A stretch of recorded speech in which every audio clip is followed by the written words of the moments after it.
Assalamualaikum. Hi viewers, welcome to our mixeddose channel. So இன்னைக்கு நம்ம சேனல்ல மட்டன் சுக்கா வறுவல் எப்படி செய்யறதுன்னு பார்க்கலாம். அதுக்கு 1 kg மட்டன் எடுத்துக்கலாம். நல்லா வாஷ் பண்ணி எடுத்து வச்சிருக்கேன். அதை ஒரு குக்கர்ல போட்டுட்டு இஞ்சி பூண்டு பேஸ்ட் இந்த ஸ்பூன்ல ஒரு ஸ்பூன் இஞ்சி பூண்டு பேஸ்ட் ஆட் பண்ணிக்கிறேன் நான். 1/4 டீஸ்பூன் மஞ்சள் தூள், அப்புறம் தேவையான அளவு உப்பு போட்டுக்கலாம்.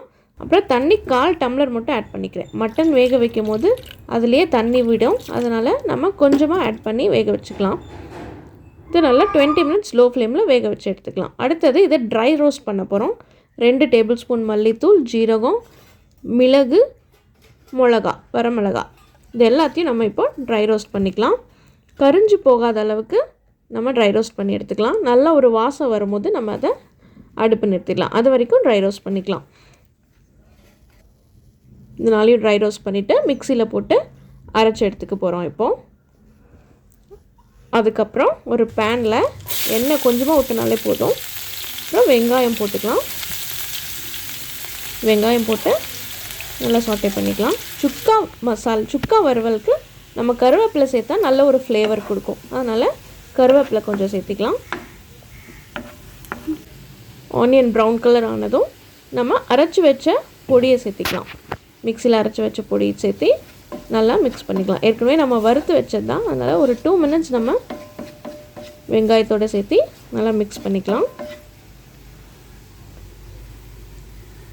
அந்த எண்ணெயெல்லாம் பிரிஞ்சு வர வரைக்கும் அந்த மசாலாவோட வெங்காயம் நம்ம இப்போ நல்லா மிக்ஸ் பண்ணிக்கலாம். தேவையான அளவு, இந்த மசாலாவுக்கு தேவையான அளவு மட்டும் உப்பு போட்டுக்கலாம். மட்டன்லேயே வேக வைக்கும் போது தண்ணி உப்பு போட்டிருக்கோம், அதனால் இதில் கொஞ்சமாக போட்டுக்கலாம். நான் இந்த மசாலா வேகிறதுக்காக கொஞ்சமாக தண்ணி ஊற்றிருக்கேன். அதுக்கப்புறம் நம்ம மட்டன் இப்போ அழகாக வெந்துடுச்சு, நல்லா குக் ஆயிடுச்சு.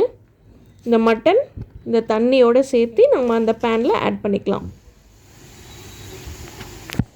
இவ்வளோ தண்ணியோட இப்போ நம்ம இதை வந்து நல்லா தண்ணியெல்லாம் சுண்ட வைக்க போகிறோம்.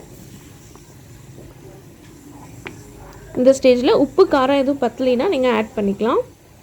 இப்போ பாருங்கள், பாதி அளவு தண்ணி சுண்டிடுச்சு. இந்த ஸ்டேஜில் நம்ம கரம் மசாலா 1/4 டீஸ்பூன் கரம் மசாலா ஆட் பண்ணிக்கலாம். கரம் மசாலா ஆட் பண்ணி நல்லா மிக்ஸ் பண்ணிக்கலாம். அந்த தண்ணி இன்னுமே நல்லா உங்களுக்கு சுண்டணும். இது வந்து சுக்கா வறுவல் தான். ஸோ நான் சொல்கிற மெத்தட் அப்படியே ஃபாலோ பண்ணிங்கன்னா உங்களுக்கு டேஸ்ட்டு சூப்பராக இருக்கும். தண்ணி இன்னும் கொஞ்சம் நல்லா சுண்டிடுச்சு.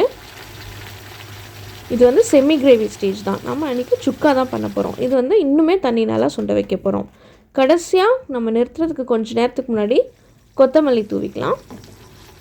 இன்னுமே கொஞ்சம் அந்த கிரேவி இருக்குது. இது வந்து லோ ஃப்ளேம்லேயே வச்சு நல்லா தண்ணி சுண்ட வைக்கலாம்.